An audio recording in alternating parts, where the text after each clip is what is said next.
T M P news کے studio میں خوش آمدید. رخ کریں گے محکمہ پولیس ضلع گجرات کا. ہمارے بیورو چیف ڈاکٹر شفاقت علی کی رپورٹ کے مطابق گجرات پولیس سرکل سرائے عالمگیر کی منشیات فروشوں اور ناجائز اسلحہ برداروں کے خلاف کارروائیاں جاری. 3 ملزمان گرفتار. لاکھوں روپے مالیت کی 1 کلو سے زائد چرس، 10 لیٹر شراب اور ناجائز اسلحہ برآمد.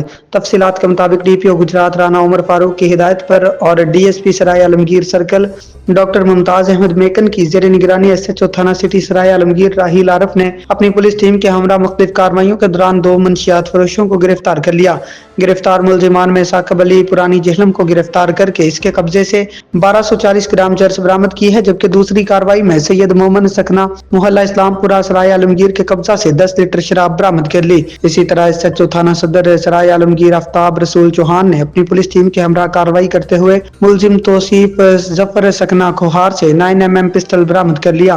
پولیس نے گرفتار ملزمان کے خلاف الگ الگ مقدمات درج کر کے تفتیش کا آغاز کر دیا. ڈی پی او گجرات رانا عمر فاروق کا کہنا تھا کہ جرائم پیشہ عناصر کے خلاف بلا امتیاز کارروائیاں جاری ہیں. فی الوقت اتنا ہی.